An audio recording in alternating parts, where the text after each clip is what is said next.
It started with the kind of knock on the door that sounded more offended than urgent. I was halfway through my second cup of coffee and still undecided about whether I'd spend the rest of the day pretending to work or actually doing something useful when Fritz poked his head into the office and said, "There is a woman downstairs. She insists Mr. Wolfe will want to speak with her about a recipe." Now, normally, that sort of declaration wouldn't earn anyone more than a polite dismissal and a referral to the public library. But this wasn't just any woman, and it wasn't just any recipe. According to Fritz, who, mind you, doesn't rattle easily, she claimed to be Mrs. Rowena Yates, the widow of Conrad Yates, and she wasn't here to talk about your average casserole. She said a page had gone missing from Les Secrets de la Cuisine Francaise, a handwritten cookbook compiled by Yates himself before he died. And the missing page happened to contain Wolfe's personal annotations on veal aspic. If you don't know what that means, I envy your ignorance. Wolfe was in the plant rooms, as he always is between 9 and 11, communing with his orchids like they're old friends who might sue him if he doesn't whisper sweet nothings every morning. I weighed my options. Option 1, interrupt him and risk a verbal roasting. Option 2, send the widow away and risk missing the one case this week that doesn't involve a jealous husband or a Broadway chorus girl with bad credit. I flipped a coin. It landed on edge, which felt like a sign. So, 5 minutes later, I was knocking on the door of the plant room, and 5 minutes after that, Wolfe was seated at his desk, glaring at me like I'd just suggested we convert the dining room into a yoga studio. Across from him sat Rowena Yates, mid-50s, wrapped in a navy coat with velvet trim, the kind of woman who could out-polite a judge and still make him feel like a schoolboy. She had a brown envelope in her lap and a look on her face like someone had just burned her favorite pie crust. "I understand," Wolfe said, his voice as dry as last week's toast, "that you believe I possess a recipe that has been stolen." "Not stolen," she corrected. "Misplaced. It was in your handwriting, Mr. Wolfe. Conrad told me so. He said you once dined at our home." "I did not," Wolfe cut in. "I dined at the Circle Gastronomique. Your husband presented his veal aspic. It was competent, if that bruised her ego. She didn't show it. She leaned forward. That recipe was the culmination of 3 years of testing. It was to be published posthumously, but the page your annotated version is gone. I believe someone took it. I want it returned before the book goes to print." I asked the obvious question. "Any suspects?"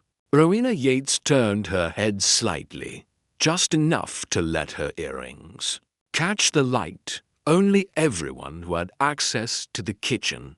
Conrad's apprentice, our editor, my niece, and his former partner. They all had reasons to want control of his legacy." Wolfe closed his eyes, leaned back, and said nothing.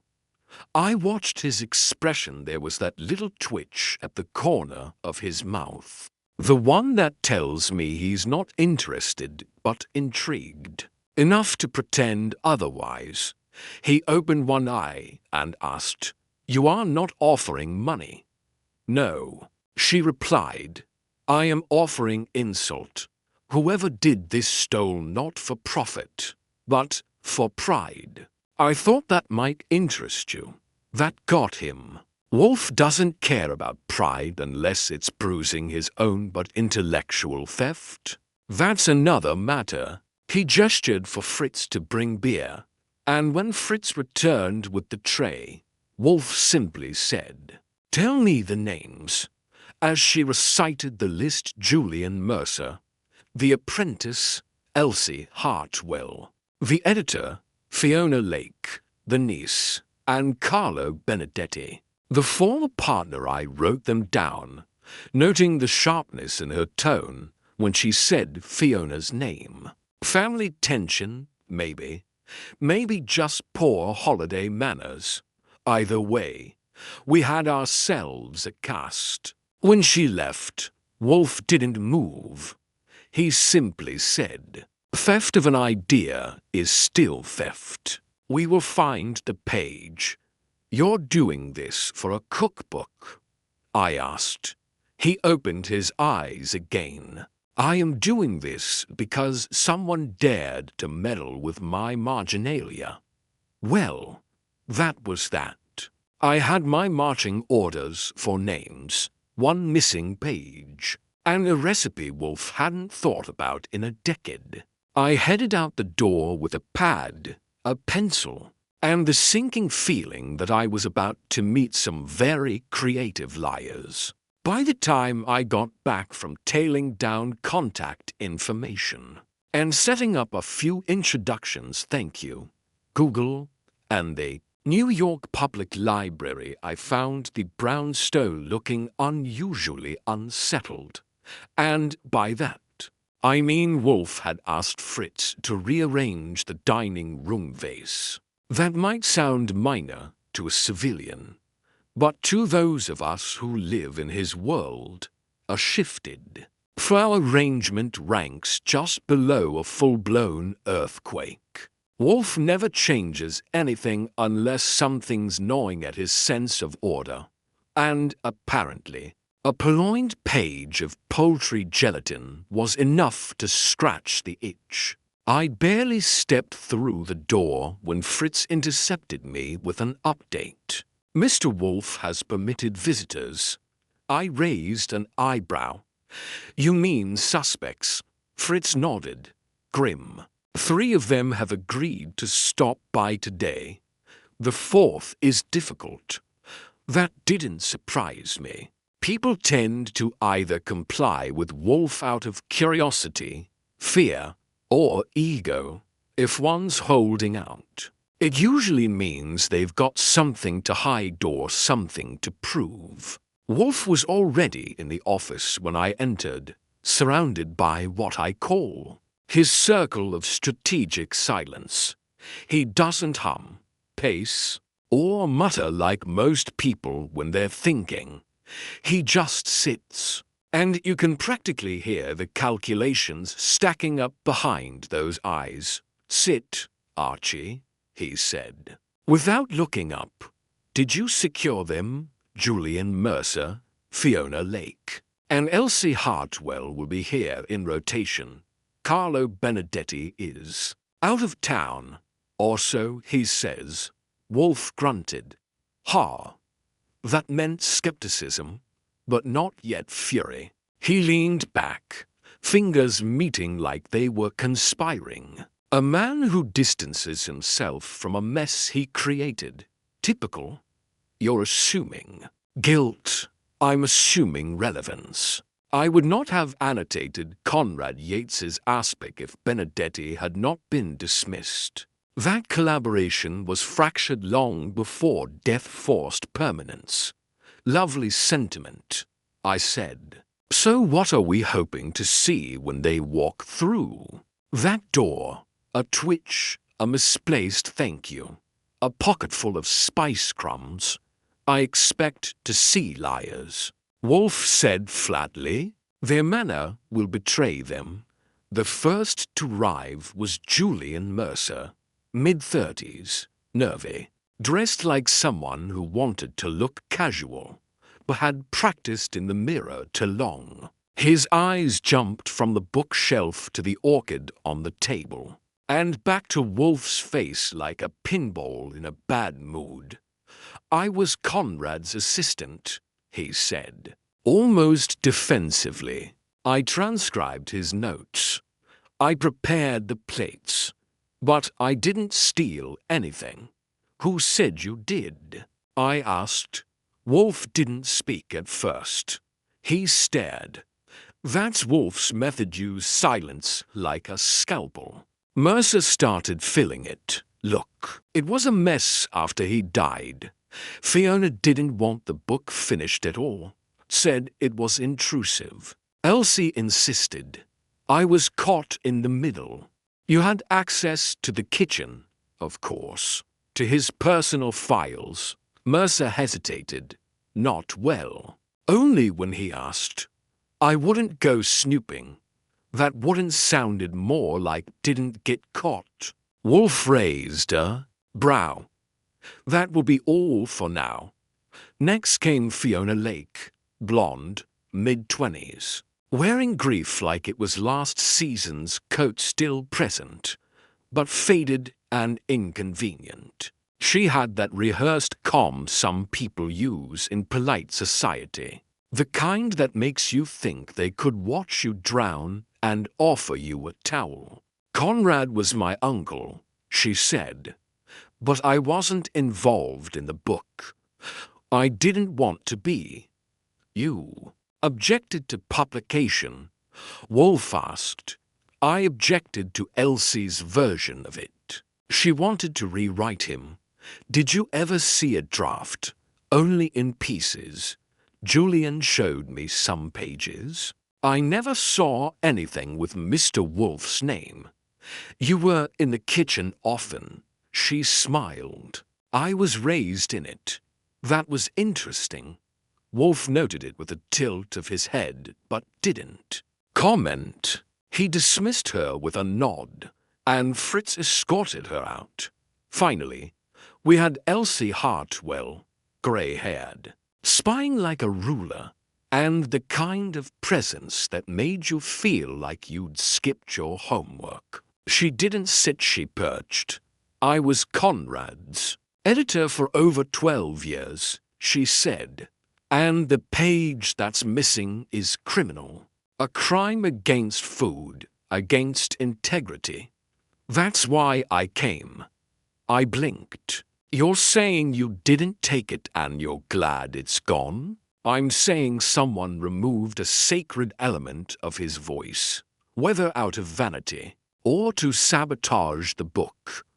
I don't know, but I warned Rowena not to rush. You handled the final manuscript. Yes, and I saw that annotated aspect page. It was gone when I did the last compile. She pulled out her notebook and produced a copy of the contents list. Page 87 missing. Wolfe took it without speaking and studied it longer than necessary. He didn't ask her anything else. After she left, Wolfe turned to me. There's our disruption. The aspic? No, Mr. Goodwin. The tampering. Someone wanted control of the book's legacy. Whether out of love, profit, or guilt we shall see. He paused, then murmured almost to himself. But why that page? That, dear reader, was the question. And we had for very different cooks in the same kitchen. By the following morning, Wolfe had decided the situation called for organization, not that he ever needs an excuse. To start cataloging humanity like entries in a card index. He'd asked me to prepare individual profiles of the suspects and affix each to a clipboard. His latest way of pretending he's interested in portable data. The cookbook stayed on the shelf, untouched, the aspect page still missing. The list of suspects, unfortunately, was very much present. We started with Julian Mercer, since he'd cracked first. Not under pressure. Mind you, he cracked under normal conversation, which is a special kind of fragile. Mercer had been Conrad Yates's kitchen assistant for a little over 2 years, which in the world of culinary arts is just long enough to get trusted, resented, and underestimated all at once. He came from a culinary school that Wolfe openly disdained, and he had a resume full of short gigs, most of them ending with phrases like artistic differences or philosophical misalignment, which is industry code for somebody threw a whisk. His role in Yates's kitchen had included transcription of handwritten notes, organizing recipe binders, and prepping mise en place during photo shoots. That gave him constant access to the original manuscripts, including Wolfe's annotated version if it ever made it past the tasting stage. Motive? He'd been left out of the publishing contract's final credit list. That'll burn a man's pride faster than a scorched be acute chamel. Next on the board was Fiona Lake, family, which, in Mysteries and Wills, is just another word for danger. Fiona was Yates's only living niece, child of his estranged brother, and she'd spent her early teens practically living in the man's kitchen.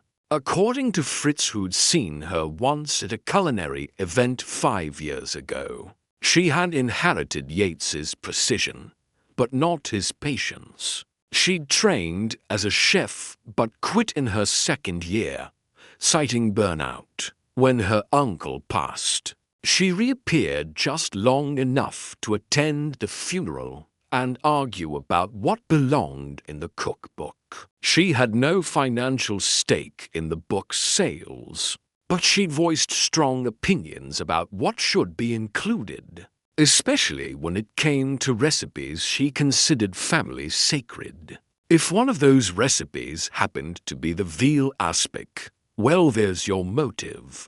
Emotional sabotage dressed up as editorial purity. Elsie Hartwell was harder to place. Editors usually are. They have the power to rewrite the past with a red pen, and they rarely leave fingerprints. Hartwell was a fixture in the publishing house Conrad worked with. She had edited 2 of his earlier works, one on sauces, the other on dessert plating, and both had done well in critical circles, even if they didn't fly off the shelves at Barnes and Noble. She had a reputation for being exacting and traditional, which is polite publishing language for scarce authors more than their deadlines do. If Hartwell thought Wolfe's annotation sullied Yates's voice, she might have quietly removed it herself. But if so, why admit the page was gone? That's what made her either the cleanest liar in the room or the most honest opponent of the whole affair. And finally, there was Carlo Benedetti, the ghost of the operation. His name kept floating through the edges of the case like the scent of something sour. That's just out of reach. Benedetti had been Conrad Yates's co-chef for 7 years. They had opened a short-lived tasting menu restaurant in Chelsea called The Plume, which folded after a series of financial disputes. Their partnership had dissolved bitterly. Benedetti accused Yates of plagiarizing a duck confit technique. Yates accused Benedetti of selling out to reality television. When the cookbook began taking shape, Benedetti's name was conspicuously absent, and now he was traveling in Italy. Convenient. No forwarding address. No phone number that worked. Just a Hotmail email and a mutual acquaintance who said he mentioned something about bologna. That was going to be fun. I brought all this to Wolfe around noon, when he was finishing his beer and contemplating whether to let Fritz try a variation on Turkish eggplant. I laid out the clipboards in front of him like suspect platters.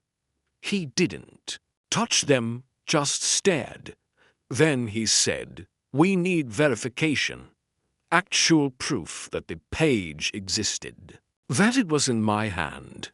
Fritz says he remembers seeing it once." I said, "Back when you came back from the Circle dinner in '09. You were muttering about gelatin blooms and acidity ratios. He says you had a handwritten note from Conrad, and you scribbled something on it." Wolfe made a face. "I would not scribble. I annotated, and it was a masterwork of criticism. Sure, but that doesn't help unless someone else saw it. Then ask someone who would have catalogued it." He replied, "Start with Mercer. He handled the notes, and dig deeper into Benedetti. I no longer believe he is merely absent." He reached for the Mercer clipboard and frowned at it like it had just insulted his palate. Then he tapped the corner. "This one is insecure, vulnerable. He will confess to something, even if it is not what we seek. You want me to rattle him, prod him, offend his loyalty, suggest someone else is claiming authorship of a recipe he considers partially his. That was Wolfe's idea of field work. Send Archie out to stir the pot and hope the steam uncovers the clue." So, that afternoon, I called up Mercer and told him we needed clarification on one of the manuscript pages specifically. The aspic. I threw in that Hartwell had claimed he misfiled the annotated copy, and that Fiona believed he'd exaggerated his role in the veal recipe altogether. That got him. "You're kidding," he said, his voice jumping like a jack-in-the-box. "Misfiled. I was the one who suggested reducing the vinegar. I'm the reason it didn't smell like gym socks. Those notes were my job. Then where's the annotated version?" I asked. He paused, just a second. "But it was there." "I don't know," he said. "I saw it once, months before Conrad died. He said it was private, and I left it in the binder. Maybe Elsie pulled it out when she was doing the draft sort. Maybe," I said. "Or maybe Fiona didn't like Wolfe's critique of her uncle's beloved aspic." He went quiet again. "You know," he said slowly, "there was one weird thing. The last week Conrad was alive, he asked me to lock up the binders after hours. Just the recipe ones. Said he didn't trust everyone." Everyone? I assumed he meant Fiona. They'd had a fight that day. Something about credit. She was convinced he planned to dedicate the book to Benedetti instead of her. The plot thickened, and so did the aspic. I thanked him, hung up, and called Wolfe. "Your assessment was right," I said. "Yates got paranoid before he died.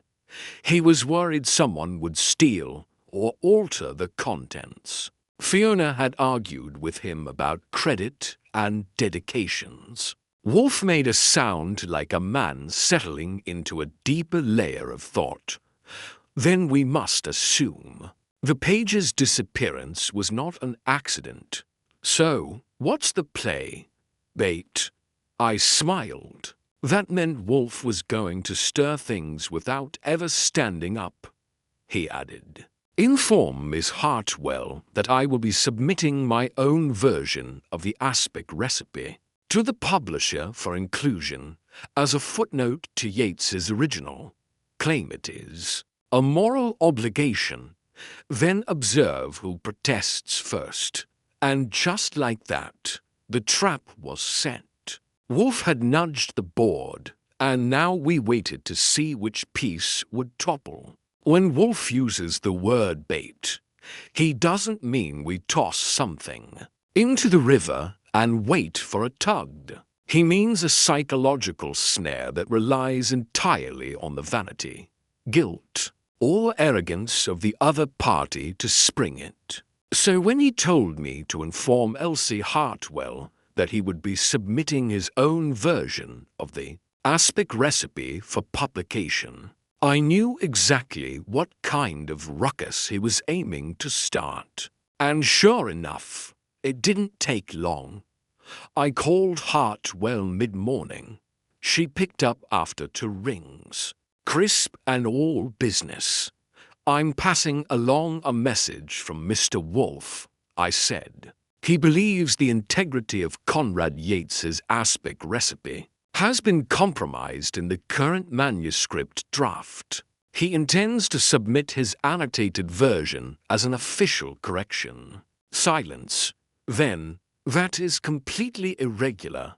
"Sure, but you'll agree. Irregular is better than fraudulent. You're suggesting someone removed his annotation deliberately. I'm suggesting Wolfe doesn't like being edited out of history. I'll have to speak with Rowena." "Please do. But you should know he plans to issue a formal note to the publisher this afternoon." That lit the fuse. She muttered something about proprietary rights and hung up without a goodbye. 20 minutes later, Wolfe's line rang. Fritz answered, and from the sudden quiet in the house, I could tell it was Hartwell. She stayed on for exactly 7 minutes, during which Wolfe said no more than 20 words. When he came out of the office afterward, he was smiling. That meant someone had flinched.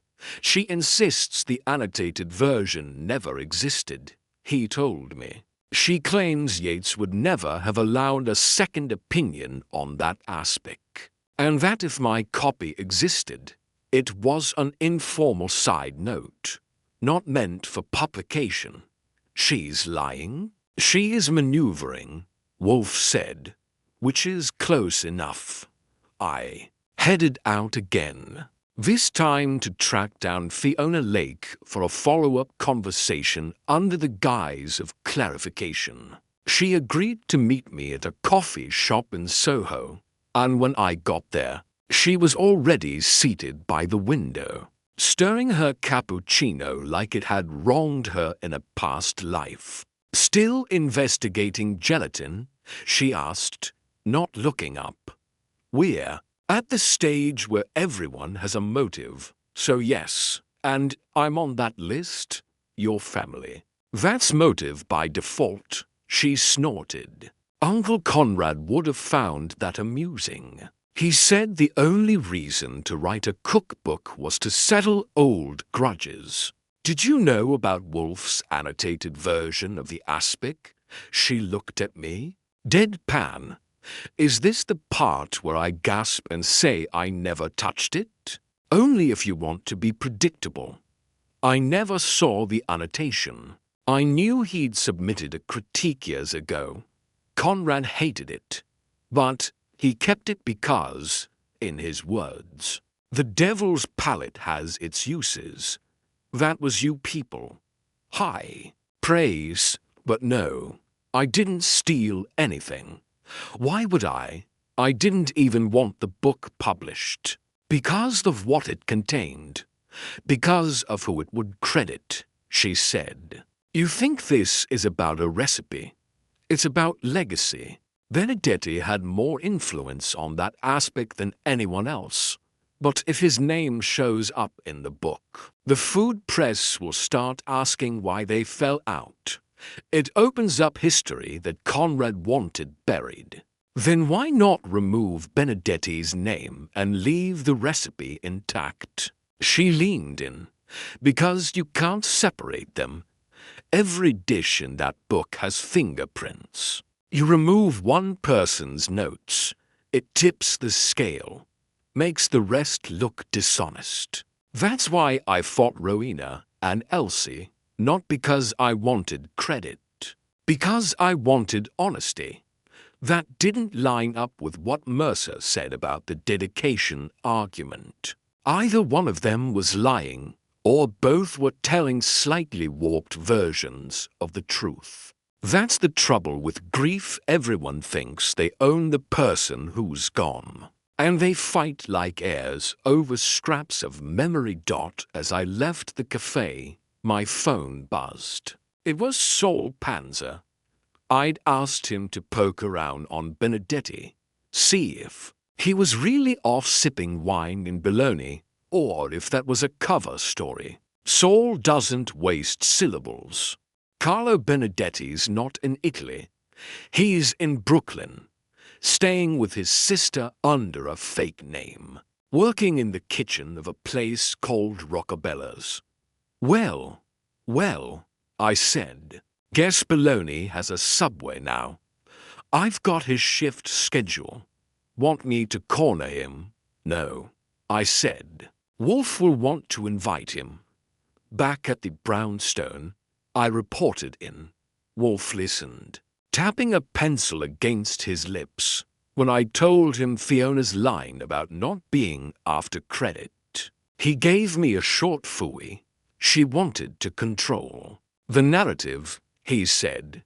She may not have taken the page herself, but she welcomed its absence. And Hartwell, concerned, not defensive.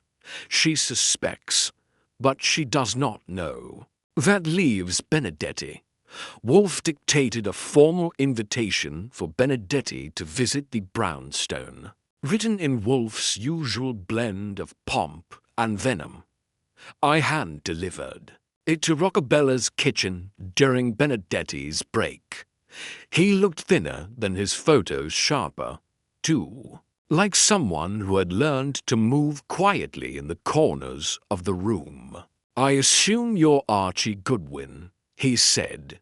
You assume right. I figured Wolfe would send someone eventually. Why hide? I wasn't hiding. I was avoiding a circus. That cookbook has become more about names than food. You knew the page went missing? He hesitated. I heard.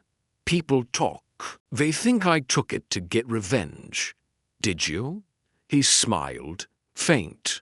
If I had, I'd have burned it. Not hidden it. Then who did? He shrugged. Ask who had the most to lose if it stayed. That night, back at the brownstone, I laid out everything for Wolfe. He absorbed it like dry soil drinks rain without comment, but with visible change. He asked for copies of Benedetti's old correspondence with Yeats, which Hartwell had on file and reluctantly sent over. Then he told me not to disturb him for the rest of the night. I didn't. The next morning, the game changed. Fritz entered the office with a puzzled expression and handed Wolfe a manila envelope left at the door. No return address. Inside was a single sheet of cream-colored paper, folded carefully. Wolfe opened it, unfolded it, and stared. Then he said, "Ha, what is it?" He turned it toward me. It was the missing page. The original aspic recipe, annotated in Wolfe's sharp script, returned, anonymous. But that didn't solve the case. It only proved someone was scared. Wolfe stood, a rare event. Call them all, he said. Tomorrow, 3 p.m. They will sit in this office and listen while I pull out their entrails. One word at a time. We were finally heading into the storm. You could smell the tension in the brownstone that morning, even through the faint aroma of Fritz's leek and potato soup. Wolfe had barely spoken during breakfast, which normally meant he was mentally assembling the battlefield. The annotated page had returned, folded, pressed, and tucked into a plain envelope like a peace offering from a guilty conscience. But Wolfe didn't see it as an apology.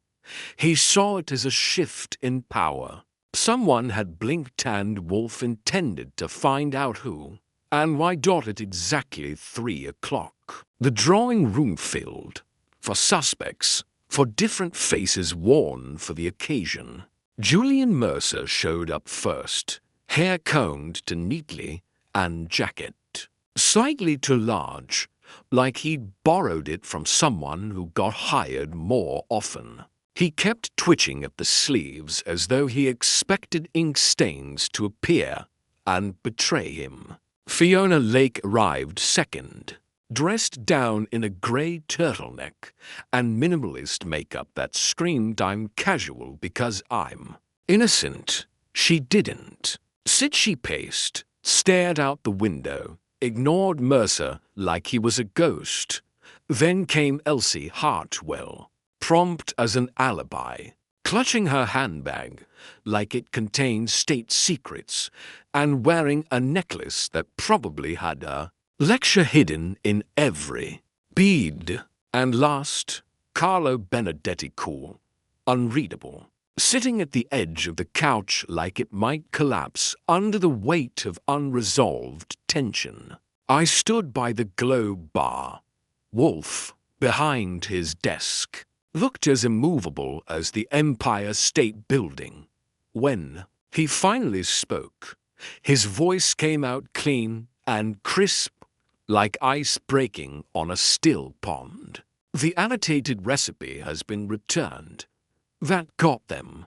A collective shift in posture. Mercer straightened. Fiona turned from the window. Hartwell's grip tightened on her bag, and Benedetti raised one eyebrow. Wolfe let the silence sit for a beat.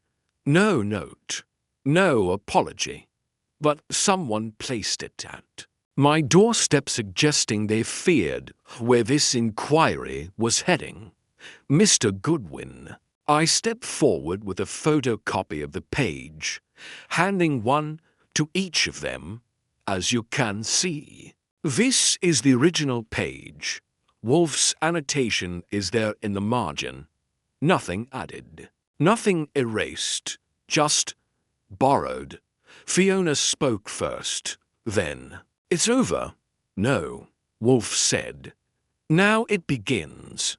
The act of removing the page was deliberate. The act of returning it was strategic. We are not dealing with a mistake. We are dealing with manipulation. He turned to Mercer. You had access to the manuscript during its draft phase. You claim to have seen the annotated version once, and then never again. Why? Mercer shifted in his seat. Because Conrad kept his notes in a rotating folder. He'd pull pages out to revise them. Maybe he moved it. Maybe Conrad did not misplace things. Wolfe said flatly, his files were indexed. You logged them. Did you ever mention the Wolfe annotation to anyone? A beat. I told Fiona once, in passing. Fiona shot him a look that wasn't sisterly. You said he hated that annotation. He did, Mercer said. But he kept it. I thought maybe you'd taken it. And why would I do that? Because you hated the idea of Wolfe having input. Hartwell cleared her throat. This is ridiculous.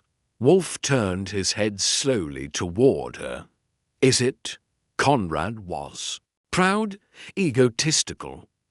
He wouldn't have wanted critique attached to his name posthumously, especially from you. I assumed the annotation was never meant to be preserved. Yet it was. Wolfe said, and it was included in the binder you used to draft the final manuscript. It vanished shortly before your submission to the publisher. I didn't touch it. Did you tell Rowena it wasn't there?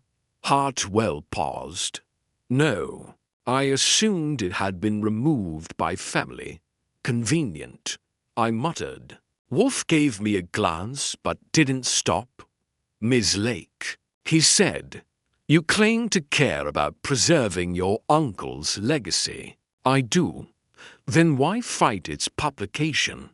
Because his recipes were being reinterpreted. Elsie was slicing away context. Mercer was claiming authorship.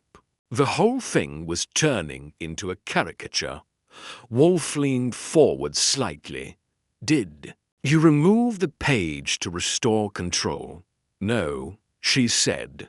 I didn't need to. I had no legal stake. Rowena was in charge. I argued with her, but I didn't steal anything. That's not quite true, I said. She blinked. Excuse me. Conrad told Mercer days before his death that someone had betrayed his trust. Asked him to lock up the recipe folders. That was after your last visit, wasn't it? She froze. That was because I confronted him about the dedication. Why? Because I heard he was going to credit Benedetti. She faltered. I thought it was an insult after everything. Wolfe turned his gaze to Benedetti. And you, sir, where were you when the page vanished? In Brooklyn. I had no idea it was missing until a week ago. But you knew it existed. Yes, I saw it once. Conrad showed it to me as a joke. He said you'd called his aspic a culinary oxymoron. I laughed. He didn't. Did you ever ask for it to be removed? No. Benedetti said. I didn't care. I cared about being cut out of the book entirely. That made you angry. It made me realistic. I knew Conrad. I knew he wanted to bury our feud. If he'd acknowledged me in print, it would have stirred up everything. You would not have protested. No, I would have vanished again, like I did.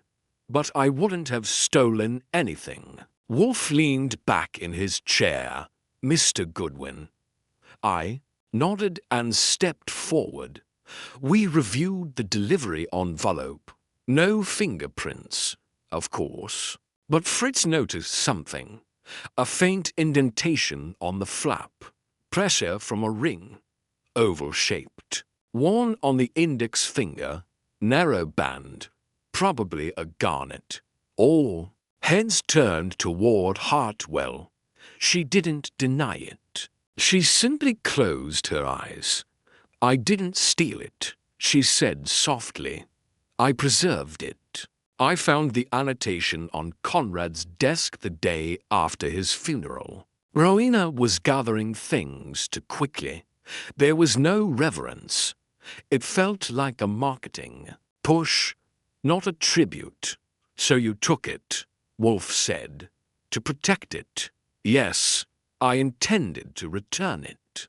I wanted to keep it from being diluted, from being mocked or exploited. It was his legacy. And when I announced my intention to submit a copy, I panicked. I thought someone else had found it, that it would be twisted. So I returned it. Wolfe sighed. You do not own his legacy, Miss Hartwell. No one does. But removing a piece of it, however noble your intentions, is still trespass. She nodded. I know. Wolfe gestured for Fritz, who entered silently to escort them out. One by one, they left, heavy with silence. Benedetti lingered, looked at Wolfe, then left without a word. When the door closed, I turned to Wolfe. That's it. That is the confession, he said. A subtle trespass committed with quiet hands. She thought she was doing right, and the aspic. It will be published, with my annotation. And the moral? He sipped his beer, eyes half closed. Memory is not truth. It is preference bound in ink or buried by silence. And with that, dinner was served. It should have ended there.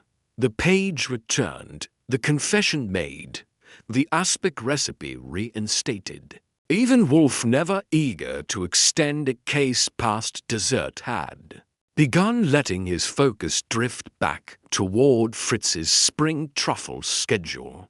But I've been around long enough to know when the surface is to calm. It's usually because something's stirring just beneath. And sure enough, 3 days later, that something crawled out of the shadows. Wearing a smirk and holding a piece of newsprint, I was in the front room sorting a batch of mail when I found it. An anonymous envelope, no return address again. But this time, it wasn't a recipe. It was a photocopy of a press release from a minor culinary news blog called the Silver Spoon Review. The headline read, "Benedetti claims credit for Yates's lost aspic innovation." I brought it straight to Wolfe, who took one glance, read the full body of text silently, then let out a noise that could have curdled cream. The article quoted Benedetti as saying the aspic recipe would never have succeeded without his input, and that Conrad Yates had deeply regretted excluding him from the final compilation. It didn't mention Wolfe directly, but it implied the aspic had never needed his so-called improvements in the first place. Wolfe's nostrils flared. "This is a challenge," he said, low. "A foolish one." "Or a setup," I offered. "You think Benedetti planted this?" "No. He's not a strategist. This is someone else stoking the fire, perhaps hoping to discredit both me and the recipe." "Fiona?" He tapped the edge of the paper with one thick finger. "Or Mercer." Why would Mercer help Benedetti? Not help frame. The goal would be to make it appear Benedetti is undermining Yates's legacy, drawing public attention, thereby casting doubt on all his contributions. I nodded slowly, which would, in turn, damage the credibility of the cookbook and justify further editorial interference. Wolfe added, "It is not over." So we went back to the suspects one more lap around the track.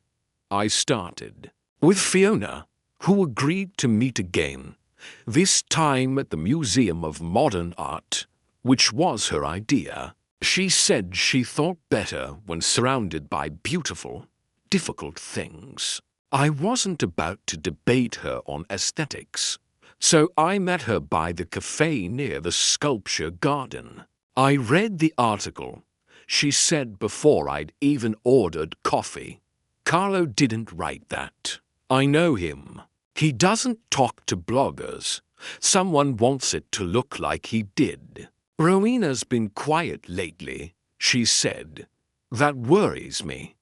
"Why?" "She wants to control the book launch, and she doesn't like people getting more attention than she does. If she thinks someone's stealing the narrative, she'll rewrite the whole thing, cut pages, reassign credit. It's happened before." "Before?" Fiona hesitated. "Last year, after Conrad died, she asked Mercer to redact a few entries. Said they were too experimental, too unflattering. One of them was a failed aspect draft. Now that was interesting. Back at the brownstone, I relayed it all to Wolfe. She's not on our list. I added, but maybe she should be. She is peripheral, Wolfe said. But peripheral people often tighten the knot. The next morning, we got our second tremor. Fritz reported that his spice cabinet, meticulously arranged by Roma, frequency and continent, had been disturbed. Wolfe's personal jar of Hungarian marjoram had been moved a quarter-inch to the right. That might sound trivial to you. To Wolfe, it was practically a siege. No one touches the spices but Fritz, he growled, and you, and me, could. Fritz be mistaken. Fritz is incapable of such error. Someone was here. We did a sweep. No signs of forced entry. Nothing else disturbed. But there was one change that took me a while to notice on Wolfe's desk. The brass letter opener had been shifted from right to left. I hadn't touched it. Neither had Wolfe. This isn't just trespass, I said. It's message sending. Indeed, Wolfe replied. They are baiting me, perhaps believing I will react emotionally, and thereby reveal my current suspicions. Do you have a suspect? He didn't answer. Instead, he reached for the phone and called Saul Panzer. I need you to watch Julian Mercer, he said, discreetly. Observe his movements for the next 48 hours. Report only to me. After Saul agreed, Wolfe hung up and told me to contact the publisher. Why? To schedule an early draft review. I wish to see what was altered during Elsie Hartwell's final submission. Quietly. That afternoon, I met with the publisher's junior assistant, a nervous young man named Greg. He didn't ask many questions when I flashed Wolfe's name and a forged permission slip forged by me, and handed over a copy of the compiled recipe logs, including edit history metadata. Wolfe pored over it that evening. By dinner, he found it. 2 entries, he said, tapping the papers. The aspect file was accessed and edited on March 11th, then again on March 13th. The second time, it was short and trimmed of annotations. By Hartwell, logged in under Mercer's credentials. I blinked. He said he didn't even know the page had vanished. Precisely. So Mercer lied. No, Wolfe said, pushing his chair back. He told a partial truth. The most effective form of deception. That night, Saul called, caught him at 9:15 p.m. Slipping out of the culinary library on 5th, he met a woman, small, mid-40s, dark red scarf, handed her a USB stick and a notebook. You get the woman's ID. Working on it. I hung up and turned to Wolfe. So he's leaking recipes now. Not leaking, trading. For what? Leverage. Position. Perhaps even authorship. But who would buy that? The same kind of person who thinks shifting a marjoram jar will destabilize me. The next morning, another envelope arrived. This one contained a single photograph. The inside of Wolfe's office, taken from the hallway. It showed his desk, his globe bar, and barely visible the corner of the aspect page. No note, I said. No need. Wolfe replied, they are watching, listening, and they want me to know it. Why risk that?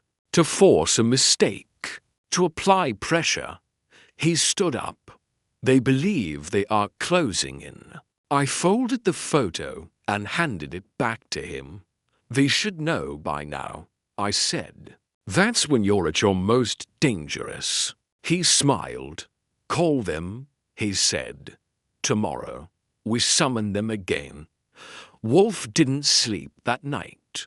Not that I witnessed it directly. He'd never permit such vulgar speculation about his schedule. But by the time I descended for breakfast, the smell of Fritz's walnut muffins was still warm in the air, and Wolfe was already in the office.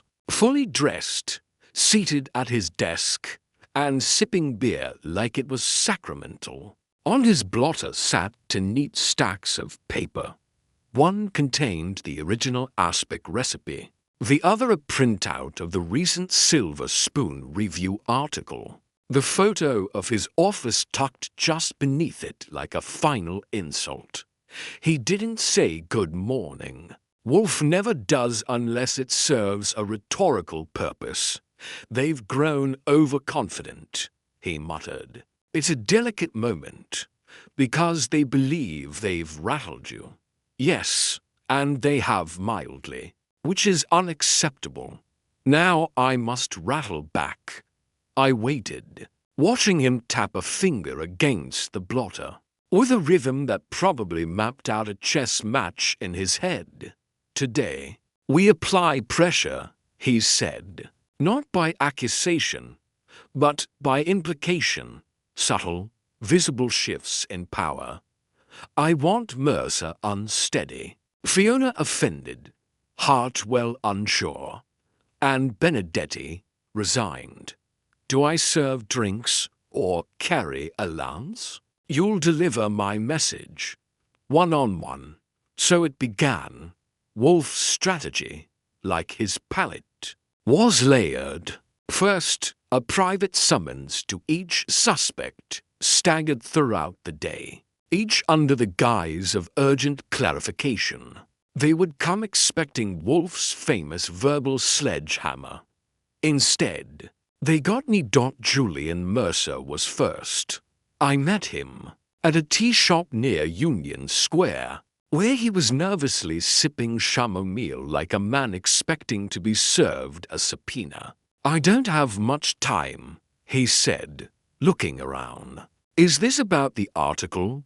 No, I said. It's about Wolfe's intent to publish a supplementary essay. Something on the evolution of aspic construction and the dangers of misplaced credit. Mercer's teacup clinked sharply against the saucer. He's writing an article, signed and dated. Mentions you twice. Nothing slanderous. Just pointed. Is that a threat? No, I said. It's a preface. Mercer paled. He's positioning me as the problem. Only if you remain one. He didn't answer, just dabbed his lips and stared past me like he could see the obituary of his career. Back at the brownstone, I relayed the reaction. Wolfe nodded. Good, he said. He'll reconsider his allegiances now. Possibly even confess to overreach. Next was Fiona. I found her near Gramercy Park, seated at an outdoor table, sketching in a small leather notebook. She looked up, annoyed. If this is another grilling, I'm leaving. Not grilling, I said. Just a message from Wolfe. Do I look like a pigeon? You look like someone who'll be interested to know that the aspic recipe is being featured in Gourmet Quarterly next month, credited to both Yates and Benedetti. She stared. That's impossible. They reached out to Wolfe, asked for context. He obliged. But he knows Carlo didn't. He knows Carlo contributed, and that contribution matters. So does honesty. She shut her notebook hard. He's siding with Benedetti. He's siding with the truth, wherever it leads. She didn't speak again, just rose and walked away, her pencil left behind on the table like a discarded weapon. When I reported back, Wolfe seemed pleased. She will retaliate or withdraw. Either way, we gain clarity. Elsie Hartwell was trickier. I met her at her office, a dim place full of dusty awards and the smell of old ink. She greeted me like I was the IRS. I won't be intimidated, she said immediately. I wouldn't dream of it. But I did want to deliver Wolfe's regards and a warning. Her eyes narrowed. About? Editing metadata. Turns out Conrad's files were altered under Julian Mercer's credentials. Twice, she blinked. You think I used his login? I don't think anything. Wolfe does. And if he chooses to make that public, there'll be consequences. I had permission, she snapped. Conrad often asked me to use staff logins when reviewing digital drafts. It saved time. Does Mercer know that? She paused. He should. If not, Wolfe's essay might come across as illuminating. Her face hardened. He wouldn't. He would. But you could help prevent it. She didn't answer, which in her world was as good as waving a white flag. Finally, Benedetti. I met him outside Rockabella's during his break. He smoked half a cigarette before saying anything. He's circling. Huh? He's tightening, I said. There's a difference. He exhaled. I didn't write the blog piece. We know. I've tried to stay out of it. And yet you're in it. He nodded slowly. Tell Wolfe I'm done playing. He wants me to show up. I'll show. I've got nothing to hide. Back at the brownstone, I gave Wolfe the summary. He was reading Pliny the Elder, but he marked his place with a napkin and leaned back. They are separating. Pressure fractures the collective. You think they were working together? No. But they were aligned loosely. Each wanted the narrative to go a different way, and they tolerated one another to keep control. Now, they're isolating. Divide and conquer. No, Wolfe said. Observe and reveal. We've pushed them to act. Now, we let them. That afternoon, Fritz found something else. A second intrusion. This time, in the greenhouse. One orchid Paphiopedilum mordia had been moved slightly, enough for Wolfe to notice, and a petal had been clipped. That wasn't a message. That was war. Wolfe didn't speak for a long time. Then he said, "The next invitation will be final. They will come to my office, and they will listen, and someone, perhaps all, will fall. You want me to write it?" "No," he said, standing. "I will do it myself." He hadn't moved like that in days. That night, I saw the invitation. One sentence, handwritten, sealed in crisp cream envelopes. "Tomorrow, 5 p.m. my office. Attendance is not optional." Nero Wolfe's stage was set. They arrived with the punctuality of suspects who'd run out of room to maneuver. At 5 sharp, Wolfe crossed the threshold of the brownstone like condemned tenants, returning to collect their debts.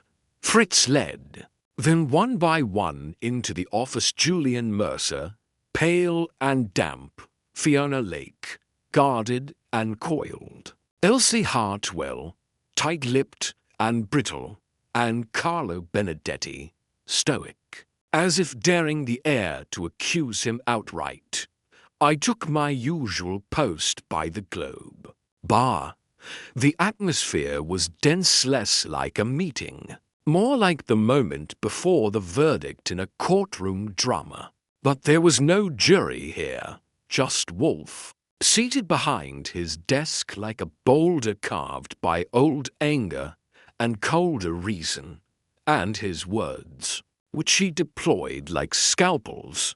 He began without fanfare. "I am not a man given to melodrama," he said, "but the page in question, the aspic recipe annotated in my hand, has been used as a pawn in a game that insults the very notion of authorship." He raised one hand and gestured toward the folder on his desk. Inside, the original page. Returned days earlier, his eyes scanned the room. It was taken not for money or fame, but for influence, to shape the story, and then returned, anonymously. When the threat of exposure exceeded the gain, no one moved. Mercer looked like he was swallowing air. I intend now to recount the events in their proper order. If any of you disagree, say so, but be prepared to explain why. He leaned back slightly. First, Julian Mercer accessed the Aspic recipe file digitally on March 11th, then again on March 13th. This we know from the file metadata. Mr. Mercer, Julian licked his lips. I was revising. Elsie had asked for clarification on some phrasing. The second time, you trimmed the annotations, Wolfe interrupted. Not by accident, because by then the physical copy was missing. You wanted the record to match the disappearance. I didn't take the page, Mercer said quickly. No, but you knew it was gone, and you feared being blamed, so you covered your tracks. Wolfe let him simmer for a beat, then shifted his gaze. Miss Hartwell, you found the original page shortly after Conrad Yates's death. You removed it from the home for safekeeping, then failed to disclose its existence even. As the book entered final submission, Hartwell raised her chin, because it was being mishandled. They were twisting his legacy. No, you removed it because you saw it as flawed. You believed Conrad was wrong to preserve my critique. She started to speak, but Wolfe held up a hand. Your intention was to protect his memory, but memory is not truth, and withholding that page altered the truth. Hartwell sat back, lips tight. Next came Fiona. Double quotes Ms. Lake. Wolfe said, you were not present when the page disappeared, but you were its loudest ghost. You fueled the tension, whispered doubt, inflamed resentment. That's not true, Fiona said sharply. You told Mercer the book was corrupt, that Hartwell would cut his name. You told Hartwell that Benedetti was threatening publication. And you told Rowena off the record that unless changes were made, you'd go to the press yourself. She opened her mouth, closed it again. You were not the thief, but you were the accelerant. Fiona clenched her hands. I wanted the truth. No, you wanted your truth, Wolfe said, and you were willing to fracture the project to get it. Finally, Benedetti. Wolfe studied him. You said nothing until your name was invoked publicly. Then you let the speculation spread. Benedetti shrugged. I didn't start it. No, but you benefited. You let the article circulate. Knowing it made you look like a martyr, it positioned you as the silent victim, and it weakened Mercer's credibility, which you never tried to restore. Benedetti stayed silent. He wasn't denying it. Wolfe stood, slowly, deliberately. You have all contributed to the erosion of an honest endeavor. Each of you treated authorship like territory to be claimed, not built, not shared. He walked to the corner cabinet, yes, walked and removed a single sheet of paper. He placed it flat on the desk. This, he said, is the unedited version.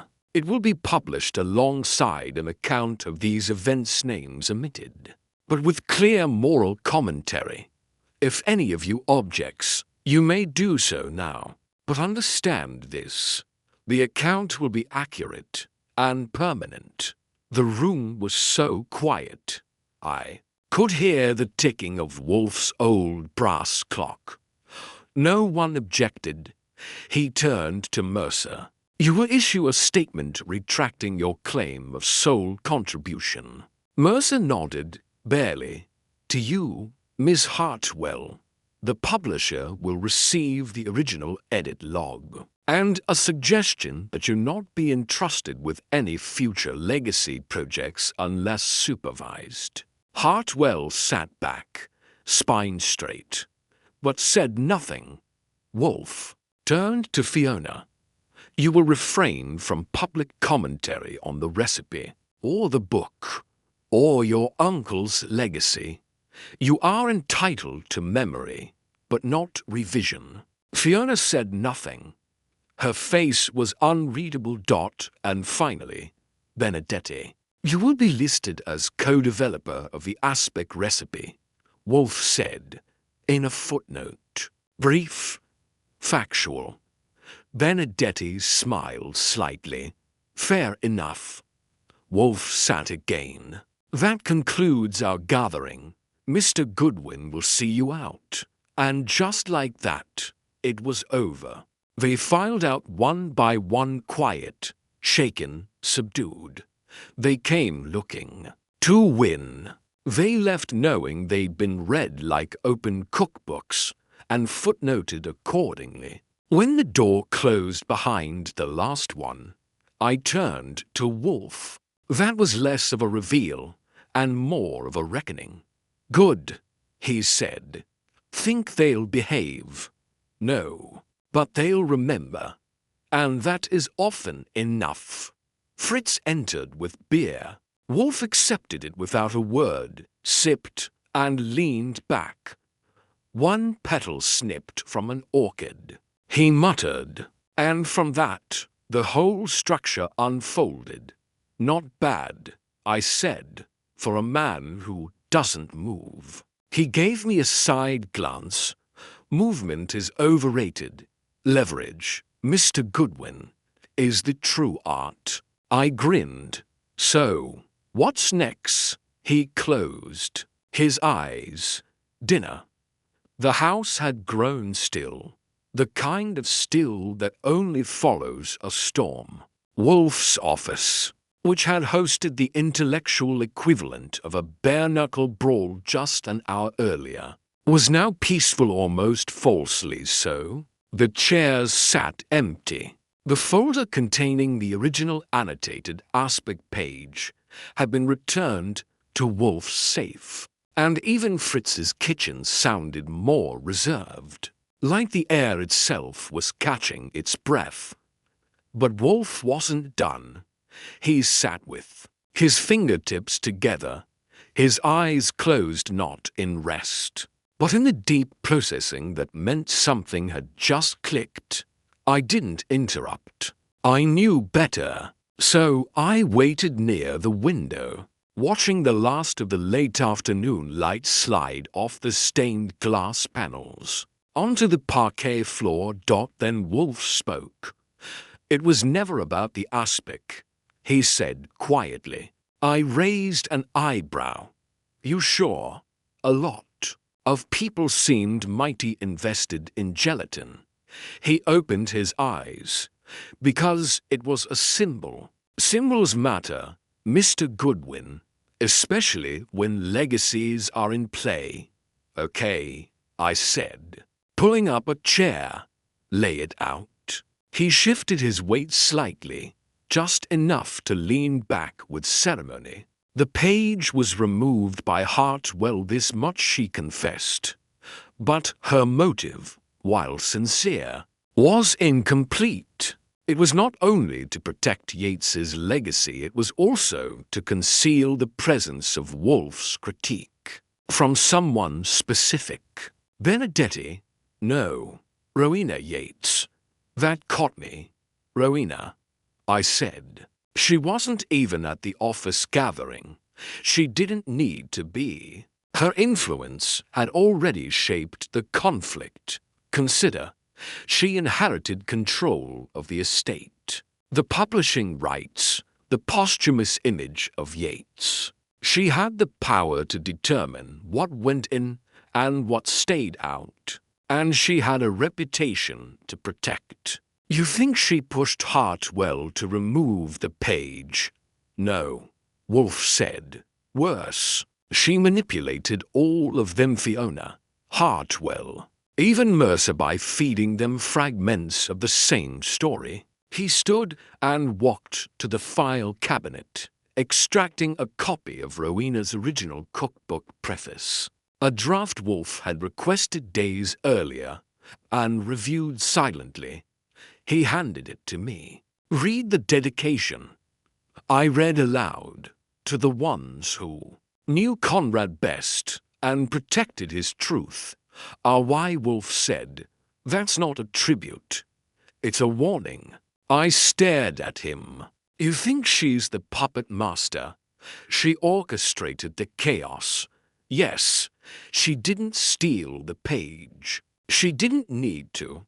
She had Hartwell's pride, Fiona's guilt, Mercer's insecurity, and Benedetti's bitterness. She knew the aspect was controversial. She let the page vanish, knowing its absence would fracture loyalties and cast doubt on anyone who tried to claim authority. Why? To keep control. The more fractured the others became, the more essential she was too. The book's completion, the keeper of calm amid the storm. I sat back, whistling low. That's cold. It's strategic. Wolfe said. She allowed the page to disappear. She let the suspects suspect each other. And when the photo of the office was sent her, that was her. I blinked. Wait, you're saying Rowena took the picture? Of course not. She had someone do it, likely a hired hand. She wanted me to know the page had been seen, that the office had been breached, but not truly robbed. A message. And what was the result? I intensified the investigation. I flushed out truths, but I never questioned her until now. Correct. He sat again. Rowena did not commit a crime. She committed influence, and she committed it thoroughly. And the blog article, the Benedetti smear, she likely planted it, anonymously, of course, framing him as both braggart and victim guaranteed, to enrage Fiona and isolate Carlo from support. Again, divide and control. It fit too well. And the final proof. I asked. Wolfe tapped his fingers together. I asked Saul to interview the courier who delivered the second anonymous envelope, the photograph. He tracked him this morning.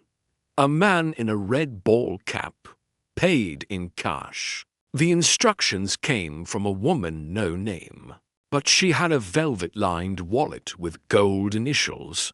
R.Y. There it was. Quiet, clean, unassailable. So what now? I asked. Nothing.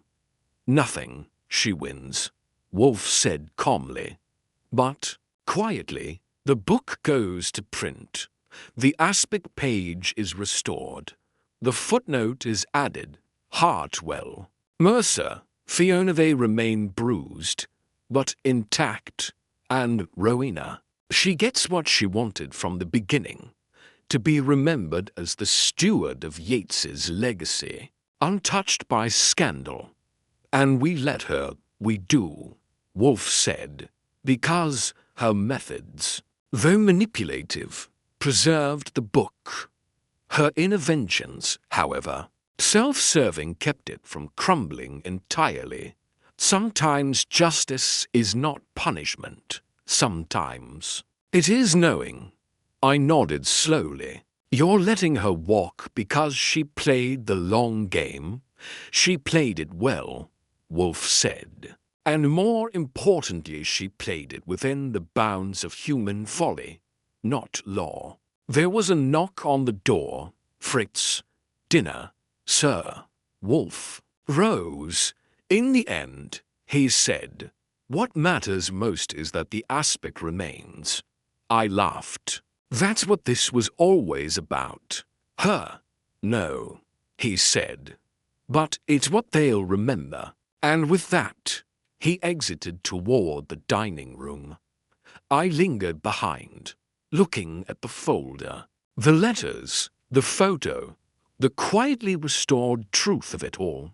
Sometimes the killer isn't a person. Sometimes it's ambition. And sometimes when Wolfe is in the room, ambition ends up properly filleted and served cold. The aspect page was restored, the manuscript finalized, and the press release about the cookbook's posthumous launch was written by someone who clearly believed adjectives were the key to credibility. Wolfe read it once, folded it without comment, and used it to level a stack of back issues of Gourmet Today. That was about as much ceremony as he gave to anything once it had run its course. The truth was, the storm had passed, not with arrests or shouting matches, not with anyone dragged off in handcuffs, but with a quiet, undeniable shift. Everyone had been exposed in their own way. The thief had never been the problem. The manipulation had. And in that, Wolfe had proven his point without ever lifting more than his fork or his voice. I took the liberty of checking in on the players during the weeks that followed.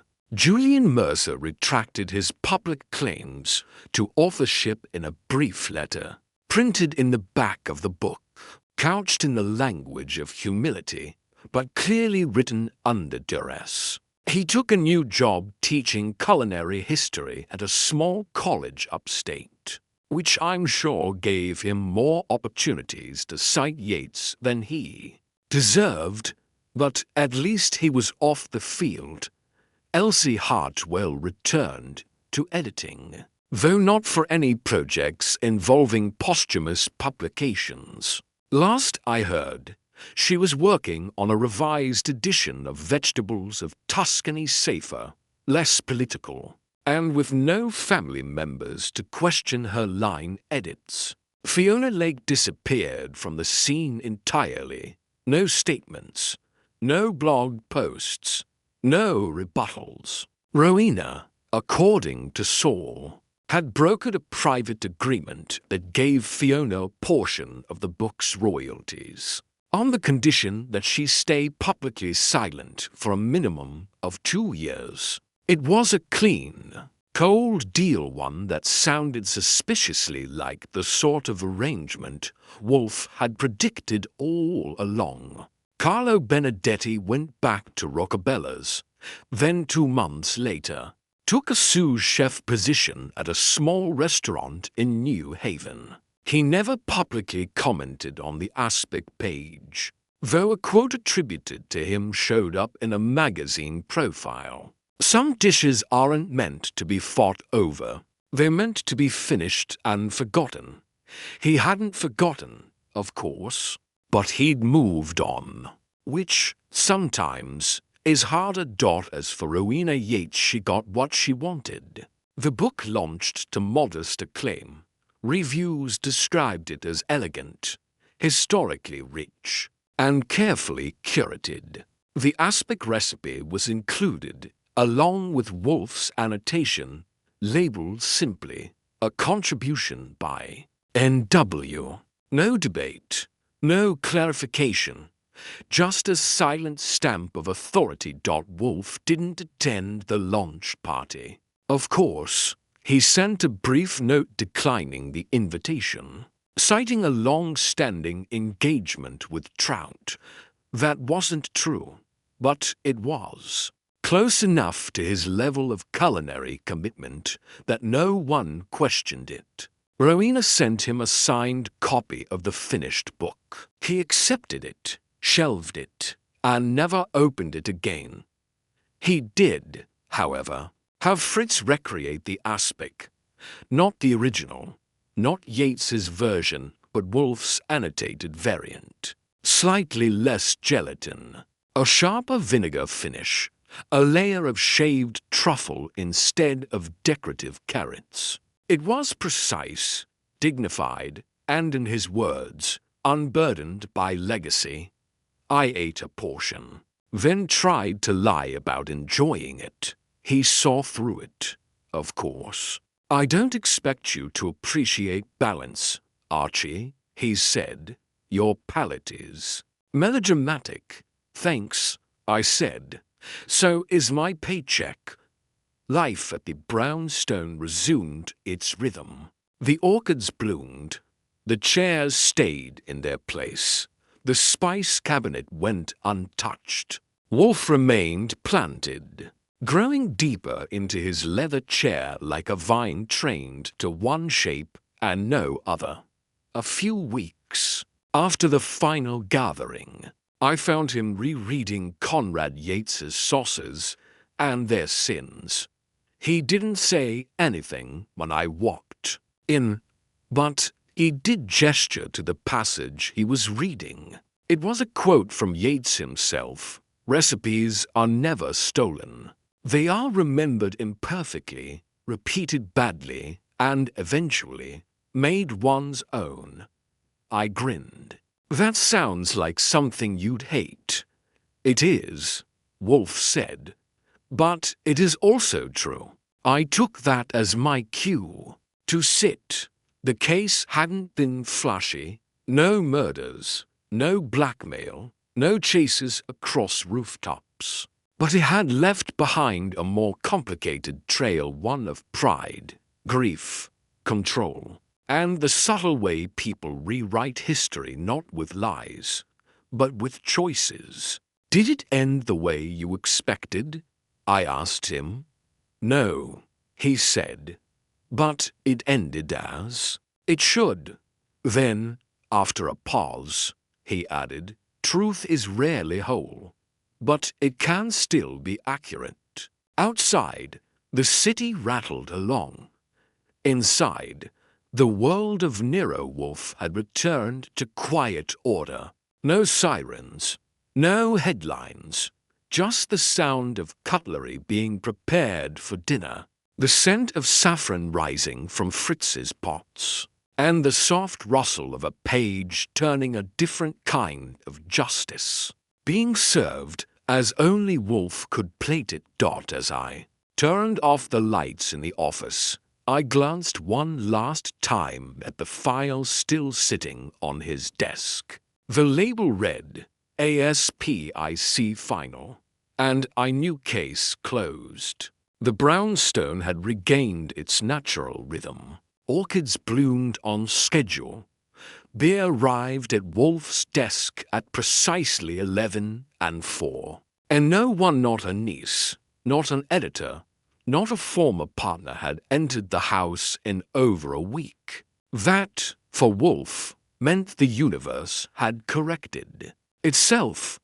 He'd said little since the dust settled on the Aspic affair. He'd reread Yeats's earlier works, filed away the correspondence from Rowena Yeats without comment, and declined a handwritten thank you note from Fiona with the phrase, if gratitude were sufficient to mend folly, humanity would need no courts.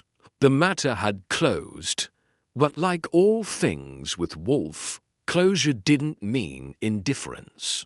It meant digestion, mental, moral, and sometimes literal. I caught him one afternoon in the plant room, watching the orchids as if they might confess something. I leaned against the doorframe. Peaceful, I said. Yes, Wolfe replied. At last, do you think Rowena knew it would all unfold this way? She calculated most of it, he said, but not all. The returned page, the article, the photo, those were desperate improvisations. Clever, but reactive. She wasn't as untouchable as she hoped. And yet she came out clean. She came out unchanged. Wolfe corrected. clean is a matter for laundry. I grinned. So, who won? No one, he said. Not truly. Not Conrad Yates, whose work was carved by ego before death and sculpted by others after. Not Fiona, who turned grief into a weapon. Not Hartwell, who mistook control for stewardship. Not Mercer, who wanted credit without courage. And not Benedetti, who returned too late to be redeemed. But the aspic was restored. Yes, Wolfe said. It was. He touched the edge of a white Paphiopedilum, then turned back toward the hallway. In the end, he said, a man's work survives, not by perfection, but by what it reveals when others try to change it. That page annotated, lost, return became the measure of their motives, and motive, Mr. Goodwin, is always the recipe. I followed him to the dining room, where Fritz was plating something aromatic and ambitious. Let me guess, I said. Tonight's special, redemption with a side of veal aspic. No, Wolfe said. Tonight, we eat something worth remembering because it was made honestly. And as he sat at the table, unfolding his napkin with the precision of a man restoring order to the world one fold at a time, I understood what he meant. In Wolfe's world, justice wasn't always about punishment. Sometimes it was about preservation.